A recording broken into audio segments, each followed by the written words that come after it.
નવા વર્ષના સ્વાગત માટે જ્યારે વડોદરાવાસીઓ ઉત્સાહિત છે ત્યારે પોલીસ તંત્ર પણ કોઈ અનિચ્છનીય બનાવ ન બને તે માટે સજ્જ થયું છે।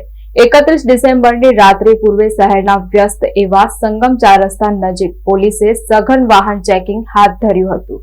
આ દરમિયાન નિયમોનું ઉલ્લંઘન કરનારા અને દસ્તાવેજો વગર ફરતા વાહન ચાલકો સામે લાલ આંખ કરવામાં આવી હતી। 31ની ઉજવણીમાં દારૂની હેરાફેરી કે નશામાં વાહન ચલાવતા તત્વોને પકડવા માટે વડોદરા પોલીસ સતર્ક છે। શહેરના મહત્વના પોઈન્ટ ગણાતા સંગમ 4 રસ્તા પાસે મોડી સાંજથી જ પોલીસ કાફલો તૈનાત કરવામાં આવ્યો હતો। આવતા જતા શંકાસ્પદ વાહનોને રોકીને તેમની સઘન તપાસ કરવામાં આવી હતી। પોલીસ દ્વારા માત્ર સુરક્ષા જ નહીં પરંતુ ટ્રાફિક નિયમોના પાલન અંગે પણ કડક કાર્યવાહી કરાઈ હતી। વાહન ચાલકો પાસે લાયસન્સ, આરસી બુક અને ઇન્સ્યોરન્સ જેવા જરૂરી ડોક્યુમેન્ટની માંગણી કરવામાં આવી હતી। જે વાહન ચાલકો પાસે કાયદેસરના કાગળો નહોતા તેમના વાહનો સ્થળ પર જ ડિટેન કરવામાં આવ્યા હતા। નંબર પ્લેટ વગરના અને બ્લેક ફિલ્મ લગાવેલા વાહનો સામે પણ દંડનીય કાર્યવાહી હાથ ધરાઈ હતી। 31 ડિસેમ્બરની સુરક્ષાને ધ્યાને રાખી વડોદરા પોલીસ એલર્ટ મોડમાં આવ્યા છે ત્યારે સંગમ 4 રસ્તા પાસે સઘન વાહન ચેકિંગ હાથ ધરાયું હતું।